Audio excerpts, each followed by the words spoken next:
નમસ્કાર વી ટીવીની વિશેષ રજૂઆત મળવા જેવા માણસમાં આજે આપણે મળીશું જે વ્યક્તિ સાથે તેમના માટે હું મરીઝનો એક શેર તમને કહેવા માંગીશ. દુનિયાથી છું અલગ આ રસ્તાઓથી દૂર છું, દુનિયાથી છું અલગ આ રસ્તાઓથી દૂર છું, માનો ના માનો હું કોઈ મંઝિલ જરૂર છું. આવી ગઈ છે આ અસર, આવી ગઈ છે આ અસર હવે સંગત શરાબથી, ચાખો તો કટુ માણો તો મધુર છું. હું જે વ્યક્તિની વાત કરી રહી છું તે છે ગુજરાતી ફિલ્મ ઇન્ડસ્ટ્રીના એક સુંદર સર્જક. તેમને બનાવી છે પ્રેમજી, મહોતુ, 21મું ટિફિન, મોન્ટુની બિટ્ટુ અને હાલમાં જ આવેલી કસુંબો. આ ફિલ્મના સર્જક છે વિજયગીરી બાવા. તેમની સાથે આજે આપણે મળીશું વી ટીવીની આ વિશેષ રજૂઆતમાં. Welcome to V TV Vijay sir. નમસ્કાર દોસ્તો, હું છું વિજયગીરી બાવા. વી ટીવીના પ્રેક્ષકો તમને ખૂબ ખૂબ અભિનંદન. જી, કસુંબો રિલીઝ થઈ ગઈ છે ફાઇનલી. ટેન્શન થોડું ઓછું થઈ ગયું, કેવું લાગે છે? ટેન્શન ઓછું થઈ ગયું એ શબ્દ આમ રિલીફવાળો શબ્દ છે. કસુંબો રિલીઝ થઈ ગઈ છે એટલે સર્જકનો એક બહુ મોટો પડાવ પાર કરી ચૂક્યા છીએ. અને જ્યારે ફિલ્મ રિલીઝ થાય અને લોકોને ગમવા માંડે ત્યારે મારી દૃષ્ટિએ જવાબદારી થોડી વધતી જાય છે. એટલે કે પ્રેક્ષકોની એક અપેક્ષા હોય છે કે ફિલ્મ રિલીઝ થયા પછી અમારે એના સર્જકોને મળવું છે, એના કલાકારોને મળવું છે, ક્રૂને મળવું છે અને પ્રેક્ષકોનો અપાર પ્રેમ મેળવવા માટે થઈને પણ એક દોડાદોડી અને જવાબદારી તો રહેતી જ હોય છે. તમે કહ્યું દોડાદોડીના ચાલુ છે, તમારા ચહેરા પર એ થાક દેખાઈ જ રહ્યો છે હમણાંનો. પણ આ જે અત્યારના ફિલ્મ રિલીઝ થઈ ગઈ, કેટલું આમ તમે એવું વિચારો છો કે ગામડે ગામડે આ પહોંચી છે તો લોકોનો જે પ્રતિસાદ છે એના વિશે શું કહેશો કે પસંદ કેવી રીતની લોકો કરી રહ્યા છે? તો જ્યારથી હું ફિલ્મ ઇન્ડસ્ટ્રીમાં આવ્યો ત્યારથી અને એની પહેલાં નાના હતા ત્યારે ફિલ્મો વિશે સાંભળતા કે યાર લોકો ટ્રેક્ટરો ભરી ભરીને ગુજરાતી ફિલ્મો જોવા જતા, ગામડાઓમાંથી ઓડિયન્સ નીકળતું. એ માહોલ ખાલી વાર્તાઓમાં સાંભળ્યો હતો. બહુ સાચું કહું તો જ્યારે મેં મારી પહેલી ફિલ્મ બનાવી ત્યારે મેં માહોલ જોયો નહોતો, કે એ સમય બી નહોતો કે એવો માહોલ કોઈ જોયો હોય. ત્યારે એક મેકર તરીકે, દિગ્દર્શક તરીકે હંમેશા એક અપેક્ષા રહેતી કે આવું ક્યારેક આપણી ફિલ્મમાં પણ થાય તો કેવી મજા આવે. અને આજે કસુંબો વિશે હું ગર્વથી કહી શકું છું કે આજે માહોલ સર્જાયો છે કે ગામડે ગામડે ફિલ્મ પહોંચી છે. જે લોકો ક્યારેય થિયેટર નથી જોયું એવા પ્રકારના વડીલો થિયેટર સુધી કસુંબોના નિમિત્તે જઈ રહ્યા છે ત્યારે બહુ જ ગર્વની લાગણી આવે છે. જી, તમે વાત કરી કે પહેલાના સમયમાં આવું હતું તો મને તમારો એ સમય યાદ આવી ગયો કે તમે શરૂઆત ક્યાંથી કરી, કે એવું ક્યારે થયું કે ખેરાલુના છોકરાને કે ના મને ફિલ્મ ઇન્ડસ્ટ્રીમાં જવું છે, આ લાઈનમાં આગળ વધવું છે અને કદાચ તમને તો એક્ટર બનવું હતું? હા, બિલકુલ. કેમ કે એ સમય એવો હતો ને કે ફિલ્મ ઇન્ડસ્ટ્રી અથવા તો ફિલ્મ એટલે શું તો કે પડદા ઉપર કામ કરતા કલાકારો, એનાથી વિશેષ એવી કોઈ સમજણ નહોતી. એ વખતે મને એટલે હું થિયેટર કરતો સ્કૂલ ટાઈમથી અને હંમેશા સિલ્વર સ્ક્રીનનું એક અલગ એટ્રેક્શન રહ્યું. પણ સિલ્વર સ્ક્રીન એટલે શું તો કે જે એક્ટર કામ કરે છે એ કલાકારો, એટલે એટ્રેક્શન એવું હતું કે મારે પણ આવું કામ કરવું છે. પછી ધીમે ધીમે એ સમજણ કેળવાતી ગઈ. પણ હું જે મોટિવ લઈને અમદાવાદમાં ભણવા આવ્યો એ મોટિવ તો ડેફિનેટલી એ વખતે એક્ટર બનવાનો હતો. અને અમદાવાદમાં આવ્યા પછી ઘણા બધા પડાવો પાર કર્યા પછી હું થિયેટર સુધી પહોંચ્યો. થિયેટરમાં બેક સ્ટેજ કરતો અને કોઈક વાર એક નાનકડી ઝલક સ્ટેજ ઉપર કરવા મળે તો એને વાગોળતા દિવસો નીકળી જતા કે યાર મેં પરફોર્મ કર્યું, લોકોની સામે પરફોર્મ કર્યું, ક્યાંક નાની તાળીઓ પણ લીધી. તો આ વસ્તુ બહુ અલગ લેવલની ફિલિંગ હતી. પણ એમ કરતાં કરતાં એક ધીમે ધીમે એક પડદા પાછળનું બીજું તથ્ય સમજાવવા માંડ્યું કે હું સ્ટેજ ઉપર અથવા તો સ્ક્રીન ઉપર કામ જે થોડું નાનું મોટું કર્યું છે એના કરતાં વધારે હું વધારે એન્જોય કરતો હતો બેક સ્ટેજ. મને પ્રોસેસ વધારે એટ્રેક્ટ કરવા માંડી સંભાવ કે રાતોની રાતો નાટકના સેટ અહીંયાથી અહીંયા ફેરવવા કે બેક સ્ટેજ ઉપર કામ કરવું. અથવા તો એ વખતે તો અમદાવાદમાં ટેલિવિઝન વધારે ચાલતું હતું તો ટેલિવિઝનમાં એઝ અ અસિસ્ટન્ટ ડિરેક્ટર હું લાગ્યો હતો. તો એ ડે એન્ડ નાઇટ જે સ્ક્રિપ્ટ્સ ઉપર, સ્કેડ્યુલ ઉપર, એક્ટર્સને લાઇનઅપ કરવા માટેના એ જે કદાચ એ સ્ટ્રેસ વધારે ગમતો હતો સમહાઉ એ સમય દરમિયાનમાં. અને ત્યારે એવું નક્કી હતું કે I want to be a story teller. So કલાકારો હંમેશા રિસ્પેક્ટફુલ રહ્યા છે મારા માટે. પણ એક મોટી કળાનો એક ભાગ બનવા કરતાં એના સર્જક બનવામાં વધારે મને રસ પડવા માંડ્યો. અને એ સપનું લઈને હું બોમ્બે ગયો. બોમ્બેમાં પણ મેં ઘણી બધી ફિલ્મોમાં નાના મોટા એડીઝના અસિસ્ટન્ટ ડિરેક્ટર તરીકેના કામ કર્યા. દેન શિફ્ટેડ બેક ટુ અમદાવાદ. ત્યાં હું એક એડ એજન્સીમાં ક્રિએટિવ ડાયરેક્ટર તરીકે જોડાયો. તો એ આખું એક નવો પડાવ હતો, નવું ખેડાણ હતું કે ફિલ્મ મેકિંગનું એક નવું પાસું હતું, એડ ફિલ્મ મેકિંગ. અને કદાચ મારા ઘડતરમાં ડોક્યુમેન્ટરી અને એડ ફિલ્મ મેકરનો બહુ મોટો ફિલ્મ મેકિંગનો બહુ મોટો ફાળો રહ્યો છે. સબ્જેક્ટને ડિટેલમાં સમજવા માટે, વિષયને વધારે ને વધારે નજીકથી સ્પર્શ કરવા માટે. કે એક ફિક્શન વાર્તા છે, એક એવી વાર્તા છે કે જેનું વર્લ્ડ ફિક્શન છે, પણ એ ફિક્શનને પણ વધારે ડિટેલમાં સમજવા માટે મને આ મીડિયમનો વધારે સપોર્ટ મળ્યો છે. તો એમ કરતાં કરતાં હું ને ટ્વિંકલ કોલેજ સમયથી સાથે હતા. અને પછી અમે લોકો એવું ડિસાઈડ કર્યું કે 2014માં કે આપણે આપણું પોતાનું પ્રોડક્શન હાઉસ શરૂ કરીએ.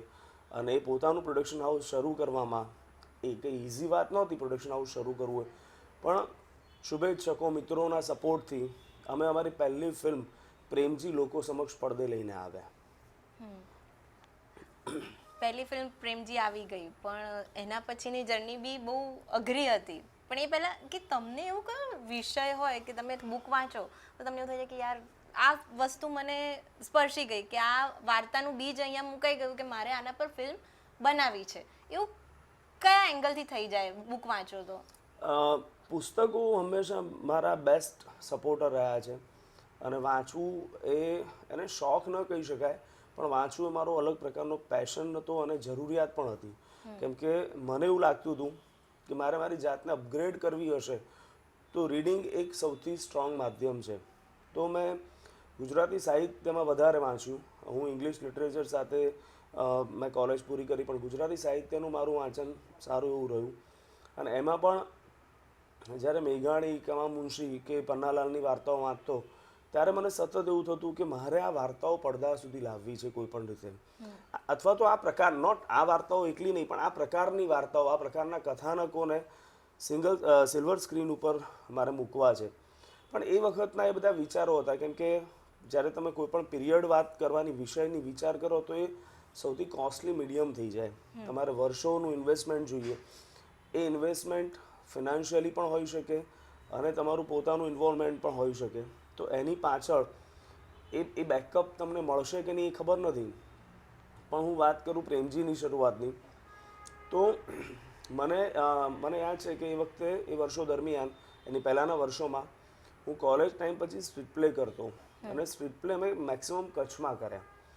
તો અહીંયાથી કલાકારોની ટીમ લઈને જવાનું, અલગ અલગ અવેરનેસ પ્રોગ્રામ પર સ્ટ્રીટ પ્લે થતા.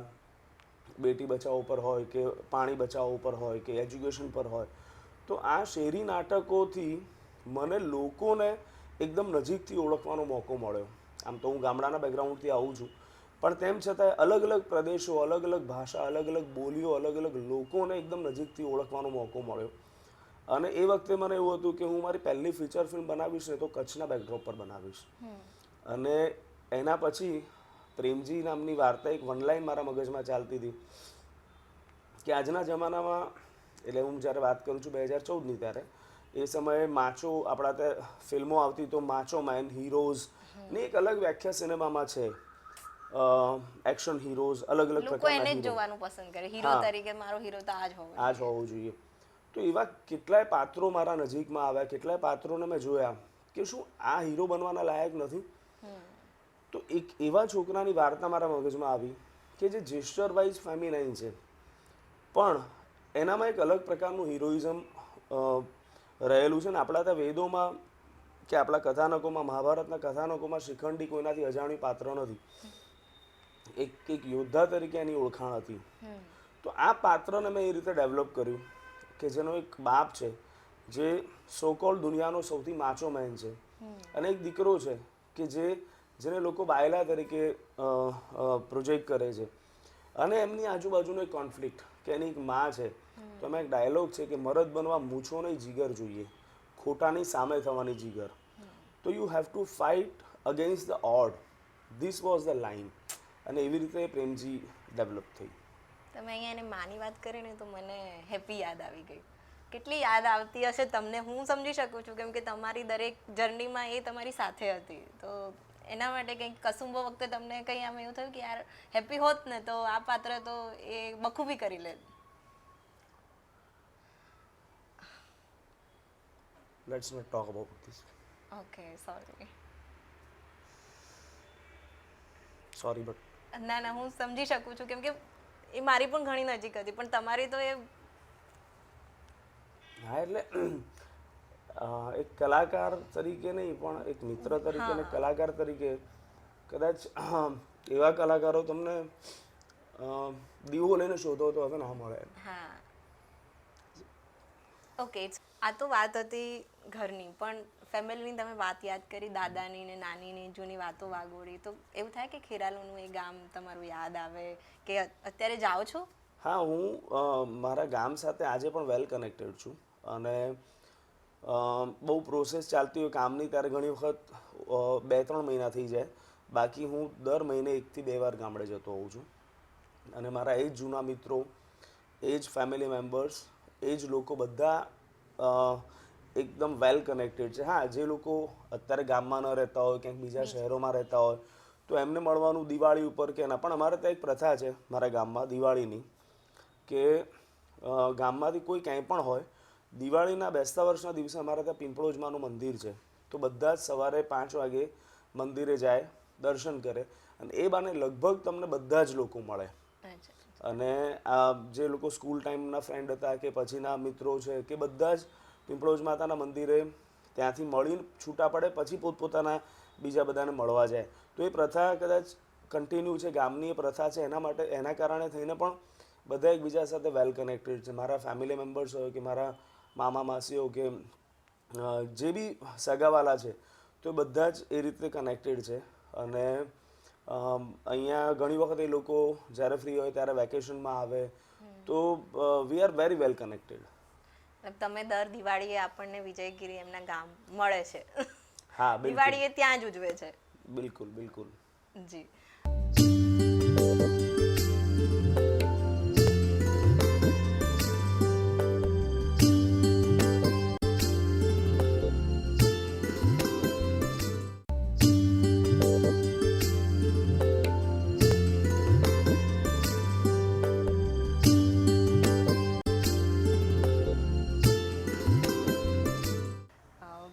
ફિલ્મોની તરફ પાછા ફરીએ તો એમ કહેવા માંગીશ કે એક વિજયગીરી ફિલ્મોઝની એક ખાસિયત છે કે એમના કેરેક્ટર્સ ને એના જે પાત્રો છે ને, તમને ટીમ તમારી એટલી મજબૂત છે કે અમે તમને એમને વારંવાર જોતા રહેતા હોઈએ છીએ. તો એમાં ખાસ એક તમારી જોડે અમે રામની જોડી જોયેલી છે, તમારી ને રામની જોડી. તો એ કેવી રીતે તમે મળ્યા પહેલી વખત, કે આ તમને એવું થયું કે અરે આ તો આ એ જ છે કે મારે આની જોડે આગળ કામ કરવું છે? સો એ હું એવું નહીં કહું કે આ રિયલાઇઝેશન મોમેન્ટ હતી પહેલી વાર મળવાના કારણે, પણ મારી ફિલ્મ પ્રેમજી વિશે આપણે વાત કરીએ હમણાં, તો પ્રેમજી અમે લોકોએ રિલીઝ કરી હતી, કેમ કે એ વખતે અમને એવું લાગ્યું હતું કે આની જરૂર છે રિલીઝની. તો એ રિલીઝ થઈને ત્યારે રામ અને પાર્થ એ રીતે મારા કોન્ટેક્ટમાં આવ્યા. અમારા એક મિત્ર છે સંજયભાઈ કરીને, કોમન ફ્રેન્ડ, તો એના કારણે અમે કોન્ટેક્ટમાં આવ્યા. અને ફિલ્મ રિલીઝ પછી રામે ફિલ્મના રિવ્યૂ વિશે ઘણું બધું લખ્યું હતું. તો it was not a review for me. એ રિવ્યૂ વાંચીને મને એવું લાગ્યું કે હું જે પાત્રોની વાત કરું છું, રામ એ જ પાત્રોની વાત કરી રહ્યો છે. એક મેકર તરીકે તમને આમ એક ડોટ કનેક્ટ થાય ને, કે મને એવું થયું કે આ એ જ પ્રકારના પાત્રોની વાત કરી રહ્યો છે. એની પહેલાં મેં રામનું કાંઈ સાહિત્ય વાંચ્યું નહોતું. મહોતુથી એ પોપ્યુલર હતું એ મને ખ્યાલ છે, બટ મહોતુ મેં ક્યારે વાંચી નહોતી. અને રામને એ વખતે એવું હતું કે TV9 એટલે મીન્સ કે બીજી સોરી તમારે કાપી, હા, તો એ ત્યાં જોબ કરતો હતો. અને એને ફિલ્મ મેકિંગમાં અથવા તો એ વખતે એનું પ્રાઇમરી ગોલ હતું ટેલિવિઝન, કે મારે ટેલિવિઝન માટે લખવું છે એમ. અને મેં પછી એનું જ્યારે સાહિત્ય વાંચ્યું ત્યારે મેં કીધું ટેલિવિઝન નહીં, તારે સિનેમા માટે લખવું જોઈએ. તો એ સમય હતો કદાચ કે રામ એ કદી વિચાર્યું નહોતું કે મારે સિનેમા લખવી છે, કેમ કે એનું એક્સપોઝર નહોતું. પણ મેં કીધું તું તારે જે લખવું હોય એવું હોય તો તું મારી સાથે જોડાવ. અને મારી ટીમમાં એ જોડાયો. અમારું અપાર્ટ ફ્રોમ ફિલ્મ મેકિંગ અમે લોકો ઘણી બધી ડોક્યુમેન્ટરીઝ ને બધા કામો કરતા હોઈએ. તો રામ મારી સાથે લખવામાં જોડાયો. અને એ વખતે એક ફેઝ હતો મારો બહુ જ એક ફેઝ એવો હતો કે પ્રેમજીમાં બહુ અનએક્સપેક્ટેડ વેમાં લોસ બેર કર્યો હતો મેં. ફિલ્મ ક્રિટિકલી બહુ અક્લેમ થઈ હતી, અવોર્ડ્સ મળ્યા હતા, પણ જે ફિનાન્શિયલ લોસીસ એ વખતે બહુ મોટા હતા અને એવી રીતે તરત ઊભા થઈ જવું એ અઘરું હતું. તો હું જરા એ ઝોનમાં હતો થોડો. તો ટ્વિંકલને એવું થયું કે વિજયને જો આ ઝોનમાંથી બહાર લાવવો હોય ને તો કંઈક કરવું પડશે એમ. ફિલ્મો પાછળ તો હા, તો હેપી હોય કે ટ્વિંકલ હોય, મયુર છે મારી ટીમમાં, જે આમ બહુ ફ્રન્ટ ફૂટ ઉપર તમે એને નહીં જોતા હો પણ is a backbone of my team. તો એ છે, પાર્થ છે, સૂર્યા છે, મારી આખી ટીમ એમ. તો બધાએ એવું વિચાર્યું કે આપણે કંઈક કરીએ એમ. અને ટ્વિંકલે કીધું કે રામ તું એક શોર્ટ ફિલ્મ લખ એમ. તો રામે એની રીતે મહોતું શોર્ટ ફિલ્મ લખી. મેં એનો ફર્સ્ટ ડ્રાફ્ટ વાંચ્યો, મને બહુ મજા પડી. દેન પછી મેં સ્ક્રીન પ્લેમાં કો રાઇટિંગ કર્યું એની સાથે અને એવી રીતે મહોતું થઈ. મહોતુને જે એપ્રિસિએશન મળ્યું એના પછી, એટલે મહોતુની પ્રોસેસ દરમિયાન, એપ્રિસિએશન તો પછી મળ્યું, પણ એ પ્રોસેસ દરમિયાન મને એવું લાગ્યું કે યાર એની પહેલાં હું ક્યારે એમ નહોતું વિચાર્યું કે હું કોની સાથે કો રાઇટિંગ કરીશ.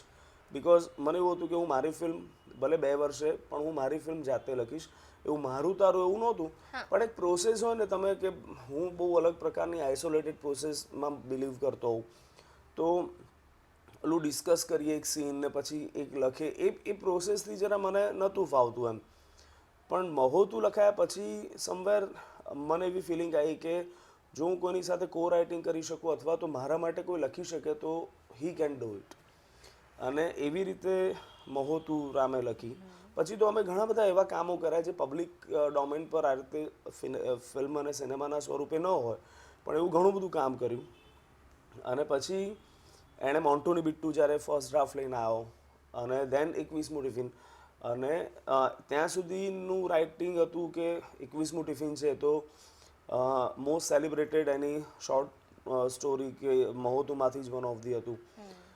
હવે દર વખતે કેવું થાય, મોન્ટુની બિટ્ટુ પછી દરેક વખતે એવું થાય કે યાર અમર બલિદાન પર કામ કરવું છે, કસુંબો પર કામ, એટલે કસુંબો ટાઇટલ તો બહુ પછીથી આવ્યું, પણ અમર બલિદાન પર. તો અમર બલિદાનનો ફર્સ્ટ ડ્રાફ્ટ મેં 2020માં કમ્પ્લીટ કર્યો હતો અને એ પ્રોસેસ એની પહેલાંની ચાલતી હતી. વેન મેં કીધું ને કે મહોતું પછીથી આ પ્રોસેસમાં હતા, હું ઈ નહોતો. પણ પછી ત્યાં સુધી કંઈક સંજોગોને મેળ જ નહોતો પડતો કે આ થાય. પણ આફ્ટર 21મું ટિફિન પછી ફોર્મલી ડિસાઇડ કર્યું કે હવે આની ઉપર ગો હેડ કરવું છે એમ.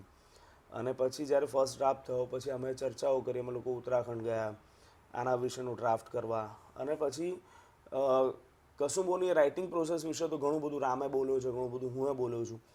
પણ એ સહિયારી પછી પ્રોસેસમાં અમારા માટે શું હતું, બેટરમેન્ટ તરફ જવાનું હતું, એકબીજા સાથે કોપઅપ થવાનું કે કેમેસ્ટ્રી મેચ કરવાનો વિષય ત્યાં નહોતો રહેતો એમ. થઈ ગયું હતું એ તો પહેલા.